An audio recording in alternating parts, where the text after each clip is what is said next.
Thanks, Jason. Tough act to follow, Chris. So we'll see what these slides hold. So you guys heard about the Dupuytren's disease, and Charles Eaton, who's down here in Florida, sort of taught me a lot. I see this quite often in Caucasians, less so in Central Africans. We all know it's more common in men than women. We could argue that for probably weeks on end. Why? Is it because men are stronger or women are stronger? That kind of debate goes on. The concept really is this is sort of an error in wound healing or wound response to various stressors. So that's my personal take on it. I don't have any evidence. But anecdotally, people have blamed their cardiac surgeon in my practice because they have open heart surgery, and then they have this contracture in their hand or local trauma. You can sort of see this global prevalence, again, more so in adult male Caucasians. The peak is sort of my age, gender, I think we've covered.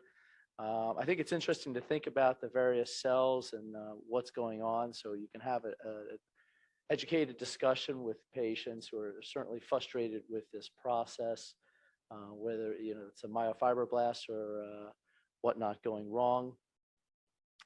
And again, we can sort of see that this is classically starts off and often with a palmar nodule or a divot in the skin, and then the fibroblasts and myofibroblasts continue to secrete collagen abnormally. So to me, I kind of look at this as a disease process that's very analogous to a tumor. Certainly, this is a very benign tumor and wouldn't expect any spread, but certainly can be quite annoying. This is an interesting slide because I think it's just helpful for us to kind of relate to patients with this process, that this has been around a long time. I read a very interesting paper that suggested this was first traced back to the Saxons of 600 AD. And then if you really read your history, there was all kinds of pillage and crimes with blamed on the Vikings coming down, and then obviously if there was illegal intercourse, that kind of thing, then that gene would then spread vis-a-vis the Vikings, and it's been described by Plater, then Henry Klein, and so maybe arguably this should be called Klein's disease, but Guillain-Barré was a much more well-known speaker, kind of like George Orbe versus me. And then went about and then became known as Dupuytren's disease. So interestingly enough, it's usually limited to one digit. And as we're all familiar with, it's usually the ring fingers. You can see the statistics here. Sometimes you will see ring and small, but you can kind of see this almost anywhere, including the web. And so this is sort of the classic presentation, and palmar lesions are like this, and people come in and they try to convince you that this palmar lesion is very sore and very painful. And I think my goal, and maybe others out there, is to discuss this with them and not operate on these palmar lesions, because they may lie dormant for 5, 6, 10 years. Maybe I'll be retired before it progresses. And then you have cord formation, and eventually will lead to a contracture of the MP joints. As an aside, what I've learned, and maybe you heard this yesterday, is if you are interested in using the Collagenase product in your office notes, you want to have all kinds of bad stuff. So MP contracture, 45 degrees, 30 degrees, patients unable to use their hand regularly. The coined phrase, at least in Philadelphia, is a positive tabletop test. And I didn't actually even know what a positive tabletop test was until my administrators, as Chris would say, you got to work as a team, told me you have to have it in your office note. Otherwise, the insurance companies and the pharmacy won't provide this medication for our patients. So that's my little pearl, is positive tabletop test. And I've had less problems getting that approved. So nodules, dimples, these are all things that you will find with patients and try to describe that doesn't really need treatment. Skin involvement as it progresses. These interesting knuckle pads. I just threw in there and it really should type. The collagens are forming a triple helix type of bond, which is remarkably strong, maybe even stronger than steel in some degree. And so once it thickens and hardens, and with all due respect to our therapists, there's no way to really stretch this out. There's no splinting for this. And you could try and really would just make people kind of miserable. And then our therapists get frustrated. So as the collagen is laid down, you also have a protein called elastin that's in there that causes some of this contracture. And again, we're going to kind of skip through some of the physiologic wound healing, which is normal, right? So if you have stress to the hand, kind of like someone developing calluses from repeated use in construction and other higher length things, we're probably not going to see calluses in the hand surgery arena over here, right? We're just not working that hard. We have to have a chair, right, Chris? We set up, and everybody's doing all the heavy lifting. So this is kind of the pathophysiology. As you can see, first there's secretion of cytokines. You have this imbalance in MMP activity. Then you get excessive collagen being produced by those myofibroblasts and fibroblasts, causing this thickening. And so these are all the reasons patients present, and this is sort of the differential diagnosis. And some of the commercials that have come out, particularly with John Elway, have been very nice, driving patients to actually get their hand evaluated by a hand surgeon, because very often they have unrelated issues that you can see here that can be treated sooner than later. These are sort of the treatment options that are out there. The collagenase injection that I've been charged to kind of highlight. You could certainly simply divide the cord with needle aponeurotomy, which is popular in some sectors of the universe, the formal fasciotomy or fasciectomy. And then lastly is the dermofasciectomy, which is taking out a huge segment and then putting a skin graft over there. So into the real concept, which is the CCH, started out as understanding that this is an organism that has secreted an enzyme that was found to dissolve muscle. And then Larry Hirsch and others kind of looked at the various ways to manipulate getting rid of this excess collagen that I just kind of talked about. And I really describe this to patients as sort of a meat tenderizer. And it really, if you break it down, that's really what this collagenase is. And so the concept is that you're going to inject this product in and around the cord. Similar, again, another analogy for patients is putting acid in a rope. So you're going to put that acid selectively in the rope, weaken the rope, and then allow us to sort of snap that. You can see that the product is actually 2 collagenases that are injected at one time.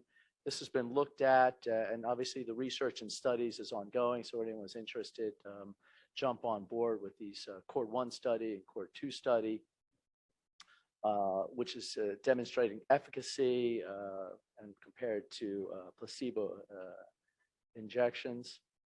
Again, it's helpful to caution patients that this is not a per se cure. That is an improvement in their symptomatology, similar to surgery. Surgery is going to be an improvement in their situation, but similar to treating any tumor, it's not necessarily curative. So here you can see that there's been improvements from 20 degrees to 0. And obviously, like anything else, the less the contraction you start with, the greater the results. And this was the population characteristics in the 2 studies, pretty similar. Again, here's the results versus, so you have in the orange is the collagenase, and then you have the placebo. And you can certainly see that there was enough efficacy to move along and get the FDA approval and then provide this opportunity for patient care. And again, here is similar results comparing the MP joint and PIP joints. I personally have found greater improvements. So my classic would be a patient with a single cord with an MP contracture. They do get probably the nicest results. PIP joints tend to be a little bit more finicky in my hands, but it's certainly reasonable. And again, more comparisons of the data. Looking in the orange was Cord 1 study, the blue being the Cord 2 study versus placebo. And so this is what we're really expecting. If you have 43 degrees before, you're going to get extension up to 83 degrees. Again, it's important to know these numbers because we're not getting it back to 0 per se. You may get 0 initially, and as we've all experienced, at least I have, there's going to be a little bit of creep, even though we are using hand therapy and extension splinting for several weeks. And this is core 2, kind of demonstrating the same thing, 40 degrees before, achieving 80 degrees of extension at the MP joint. And at the PIP joint, the results are, as I suggested, not quite as good, where you have 41 degrees and 73 after, with an average of 32 degrees improvement. So recurrences does exist. That's the other thing that our patients should be aware of. And as the data is coming out, we're seeing 8% to 18%. I generally will use the higher of those two numbers. And again, you're not burning any bridges. You can do more collagenase injection. If they do have a recurrence with no morbidity, you can always move forward with one of the other treatment options that was shown. These adverse reactions have been described, and you can see here edema, contusion, hemorrhage. So again, it's helpful to forewarn the patient they're going to see a ton of bruising, just so they're not overly alarmed. Skin laceration. As you can see, here's the enzymatic fasciotomy, some bruising initially, and then extension. So Gary Pess trained at NYU a few years before me, and has been an excellent teacher and instructor with this. And to throw out there, I think he's speaking at the Hand Association meeting in Carlsbad, which I hope to see you all in January. A little pearl or a little plug for my own meeting out there, as I'm program chair. So welcome. Had to throw that in there, Jason. Thank you for that time. So this is how it's basically done. I think you guys heard about this, right? Day 1, you inject the appropriate amount of medication. Depending if it's an MP cord or a PIP cord, you're now allowed to do 2 sites at one setting, so you can inject 2 vials. And then you're basically going to let that collagenase simmer for 24 to 72 hours. Probably anecdotally off-label, could wait even a little bit longer, but most patients want to get this one and done. And again, so here's sort of the concepts versus limited fasciectomy, percutaneous needle release that you can see. So similar results versus the other options. And this is looking at the complications of the surgical procedures, just to throw that in there. And they're very similar. Wound healing was a problem, scar management, paresthesias. So you obviously have to dissect out the nerves, which is always problematic. So here again, comparing risk comparison, they're very similar. Skin loss, obviously more so in the surgical. Nerve injury greater with the surgical procedure. Infection rate greater with the surgical procedure. So collagenase is holding up pretty well. Certainly there's going to be complications, and these are some. And this is pretty crazy. The first time you see a skin tear with all this bleeding and swelling, you just have to forewarn the patients. As you can see here, several weeks later, the skin heals quite nicely, as McCash described when he was doing these with open wound incisions. Here's a real nasty, scary, this wasn't my patient. Throw that right out there. You can see this is from Benham's slides. And eventually just watching this with dry dressings, good hand therapy, this did close over without any further operative management. So these will close over.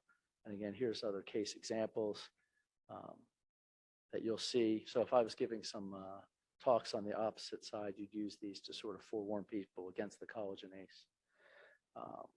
And again, there is a chronic disease without a specific cure. I think the collagenase is something excellent to, again, have in your armamentarium, so you can offer a patient a breadth of treatment options. So this is kind of the concept, right? It's a progressive disorder. If they live long enough, this will eventually continue to progress. We don't know necessarily the timing.